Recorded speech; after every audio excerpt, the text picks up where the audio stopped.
उपायों में जनता को नियमों के प्रति जागरूक होना पड़ेगा। दूसरा है जो वो है भ्रष्टाचारी को, अगर जो दोषी है भ्रष्टाचार का जो दोषी है, क्या है, दोषी है, उसको त्वरित कार्रवाई द्वारा दंड देना होगा, जिससे लोगों में भय होगा और है जो भ्रष्टाचार को रोकने में मदद मिलेगी। अब भ्रष्टाचार को रोकने के लिए कानून कौन कौन से बने? रोकने के लिए कानून कौन कौन से बने? तो सबसे जो पहला कानून बना था वो कानून है भ्रष्टाचार निरोधक कानून। कौन है?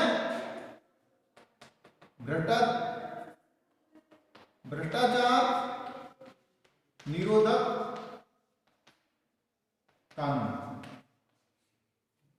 यह सर्वाधिक महत्वपूर्ण है और इस कानून को प्रभावी क्रियान्वयन अगर दायित्व भ्रष्टाचार निरोधक ब्यूरो द्वारा किया जाता है और इसको क्रियान्वयन करने का काम भ्रष्टाचार निरोधक ब्यूरो द्वारा किया जाता है। दूसरा है ब्यूरो के किसी अधिकारी, किसी भी कर्मचारी अथवा अधिकारी के विरुद्ध शिकायत प्राप्त होते ही त्वरित कार्रवाई कर रंगे हाथों गिरफ्तार किया जाता है और उसके विरुद्ध कानूनी कार्रवाई की जाती है। सरकार ने यह भी निर्णय लिया कि मामले में दोषी और आरोपित अधिकारियों के क्षेत्र के महत्वपूर्ण पदों पर स्थान नहीं दिया जाए। यानी पूर्व में दोषी व्यक्ति को या अधिकारी को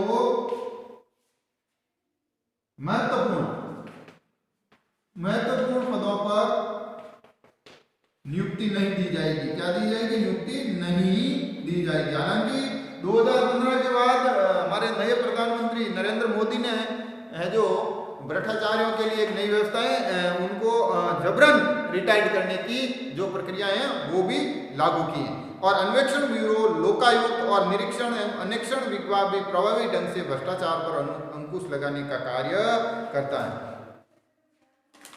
भ्रष्टाचारियों के विरुद्ध और भी कई कार्रवाइयां हैं जो समय समय पर की जाती हैं, जिनमें आपका ऐसे लोकायुक्त का एक कार्य किया गया है और समय समय पर इन लोगों के साथ भ्रष्टाचार को रोकने के लिए और भी प्रभावी ढंग से जो कार्रवाइयां हैं वो कार्रवाइयां भ्रष्टाचार के लिए की जाती है। दूसरा यह भी है कि केंद्रीय मंत्रियों और सांसदों के विरुद्ध कार्रवाई करने के लिए शक्तिशाली लोकपाल संस्था की स्थापना करनी है।